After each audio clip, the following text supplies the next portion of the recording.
Hello there, and welcome back to the Codex. So along with the Irelia Prime drop that we just got a few days ago, that update also included, finally, the real full fix to the elemental augment mods, such as like Fireball Frenzy, for example, which is the heat damage one for Ember, the Conductive Sphere augment that we're about to talk about for Gyre here, Valence Formation on Lavos, etc., all of those kind of elemental mods. Previously, they weren't working properly. They were, if you were giving yourself a damaging element, like Electric, for example, that we're about to talk about, if you gave yourself like an extra 100% electric damage, that damage wasn't being calculated for the damage over time status effects of these damage types.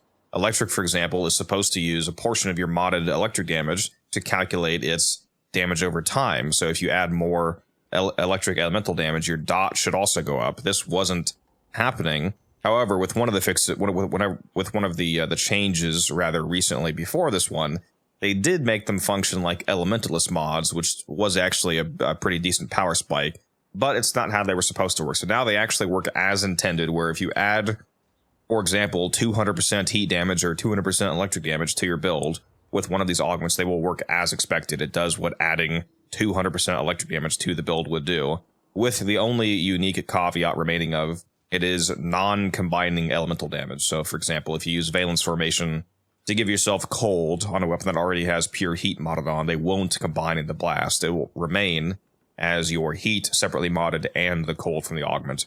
And that's how all these augments work. Like today, for example, we're talking about Conductive Sphere on Gyre. The reason why I wanted to bring this up specifically is because along with Conductive Sphere also including that fix to finally make this work again as expected, it also got the major fix that it really needed of no longer buffing enemies. Because it was a little annoying to log on the day that this augment came out, try it out, go into a mission and have my Gyre explode from 1,000 electric procs, because originally, before this fix that we just got, this augment was also giving the extra electric damage and guaranteed electric status effect to enemy projectiles. So you would throw down your arc sphere, stand in the middle of it, have 20 heavy gunners shoot at you, and then you would explode because you just got 100 quadrillion electric procs on you. So very annoying. Glad that they fixed that. Definitely makes this build not suffer as much with tanking issues. So anyways, with that out of the way, this is the build that we're looking at here. It's going to be a partially shield tanking and also shield gating mix of things. We're using Brief Respite, of course, because we will be casting the first ability and Roar somewhat often. The rest of it is just focused on, again, you know, the damage and the range. The nice thing about this build is that we're still utilizing it as well as a ability build, so we're still using cathode current, and we are still benefiting from the damage of rotor swell. We do still have 235% range. I did sacrifice 30% range compared to the full ability nuke version of the build by dropping Augur Reach for primed redirection, paired with the Aegis to try and, again, maintain some of that shield-based tankiness, because this build is now using Roar as the helmet instead of Pillage, like the original version of this build was using. For example, if you've seen my other videos, you probably saw my Pillage ability nuke build, which is very easily tanky because you just keep giving yourself shields back. This version of the build, I kind of had to figure out how to stay alive in a different manner because I did want to use Roar, because it does synergize very well with these large amount of electric procs that you're going to be seeing from the ability here. Still using Archon Stretch, of course. We're going to be doing a lot of electric damage with our abilities, so might as well get that free regen. And the rest of it, a lot of it's not very different, again, from the standard version of the build. We are still utilizing Augmented, so keep in mind we're actually going to have 273 strength, not 213, once that's stacked up, which is very easy to do with Gyre.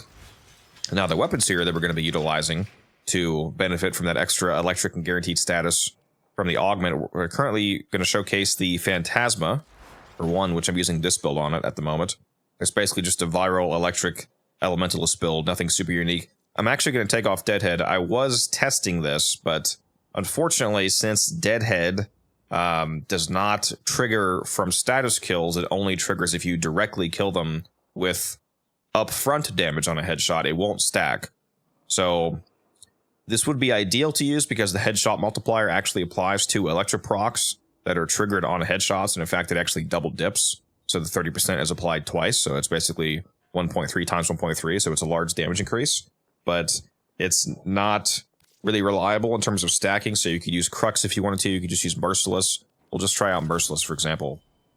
for this showcase. Phantasma is a fantastic weapon to try this with because it shoots very fast, innate multi-shot because it's a shotgun and also a beam weapon, so it's very good for this. We're also going to use the newly released Compressive Prime.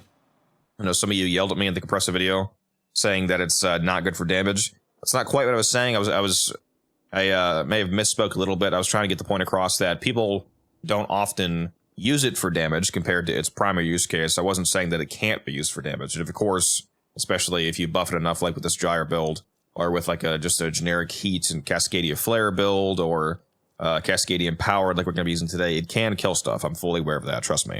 And I'm about to showcase that today. So we are using a electric crit Cascadian Power build here. So we're kind of getting a mix of getting a lot of our flat damage from Cascadian Powered, since this does give you 750 flat damage, matching the damage type of the stats effect.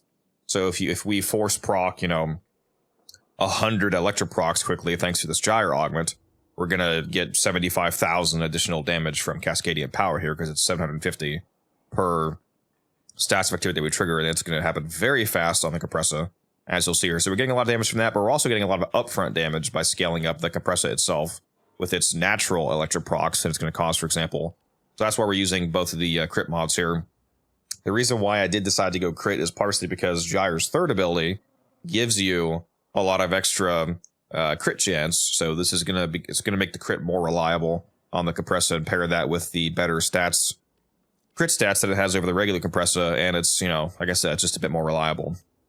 So we're going to try that out. And of course, Elementalist is going to multiply those electric procs that we get very nicely. The melee, I'm not really doing anything with melee, so we're not going to worry about that. I am using a Nautilus for this setup. It's going to group guys up for us. It's also going to help with tankiness a little bit with the Guardian Augment, for example. Using Reinforced Spawn. There is a nice synergy between how often you reload on the Phantasma and Reinforced Spawn. We're going to be often using this to give shields back to the Nautilus, so that also makes your companion a bit tankier.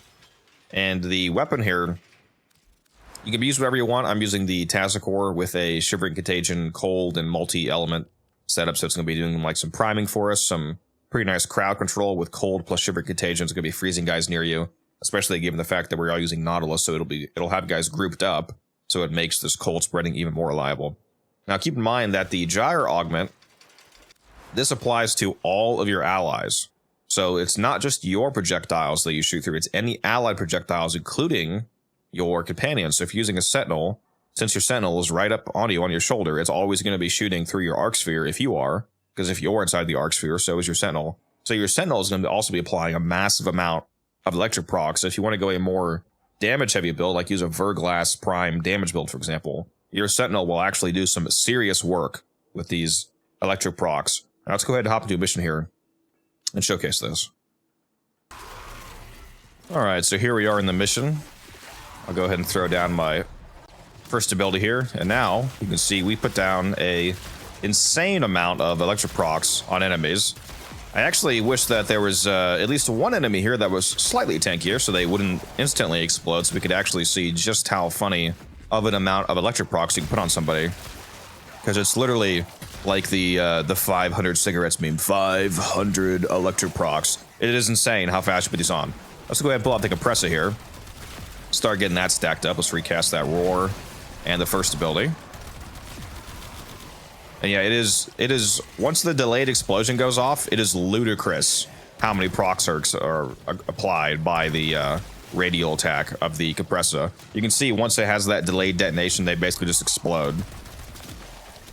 And of course, we're getting a humorously high amount of Cascadian powered procs. Like I said, every single stats effect that you apply with the Compressor is also applying an additional 750 damage from Cascadian powered. And it's actually more than 750 damage, because there's basically only two things in the game that affect that 750 flat damage. It's Bane multipliers, which only apply once, not twice. So if you have like a 50% Bane, for example, for something like Roar, for example, which we are using Roar on this build, that's calculated as a Bane multiplier, so that 82% Roar I just casted, for example, that's 750 times 1.82, so that's increasing that Cascadian power damage. Also, damage vulnerabilities, such as from Caliban, Sentient, and Wrath apply to that, so if you had some sort of vulnerability effect, that would multiply it again. So we are, again, just further trying to provide some synergy to the damage that we're dealing here. But yeah, this augment just makes you do like I said, insane amounts of electric damage. You just want to make sure that you're utilizing some weapon, like the weapons I'm using here, with high multi-shot, high fire rate, high status application, so on and so on. You want to really use something that synergizes as well with that augment to apply a very rapid amount of electric procs, and then they will do the work for you. Gyre is one of my favorite Warframes, so I was pretty excited for this augment to be finally fixed. One of the reasons she's one of my favorite Warframes is because I love taking her specifically to Fisher Survivals, which is some of my favorite content in the game. So before we end the video, I want to showcase how crazy this build is, even more so than it is now, if you take her to a Fisher mission and get her corrupted and then benefit from those buffs. So let's hop over into a different version of this and show that real quick. All right, so I'm nearly half an hour into this Conjunction Survival Fisher mission here. And, well, there we go. We got the ability range and ability strength corruption. So I actually already currently have that active right now, so I don't need to recast that. Before starting this recording, I got corrupted and I recast my third and my fourth ability, so I'm getting double the crit chance from the third, double the energy regen as well. So basically infinite energy regen, crazy crits for the Compressa and the Phantasma, for example. The fourth ability has permanently twice the range, because when you get the corruption in the Fisher mission, you get double range and double strength. And the fourth ability, since you never have to actually recast it, it gives itself duration back from kills. You can actually snapshot the range along with the strength, so twice as much range and twice as much damage thanks to the double strength. So it makes the Gyre build very insane, even though this build is partially focused around the new augment for the the weapon damage from the guaranteed electric procs, thanks to just the synergy of her kit and what this build's able to provide. You still have very insane nuking potential from her ability damage as well. Like I said, especially when you get corrupted in a mission like this. This is why Gyre is pretty much my favorite frame for especially survival fishers.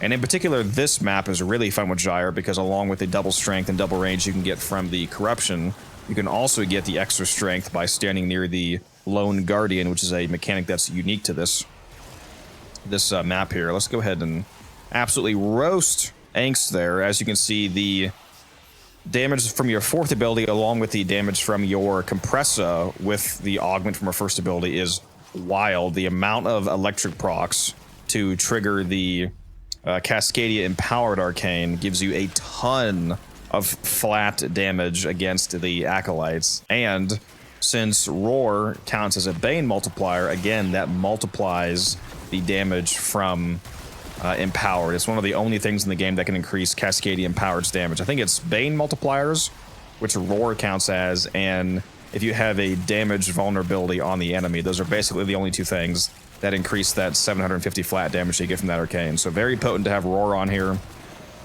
It also makes all of your electric procs double dip. So yeah, this is just insane. Definitely try it out.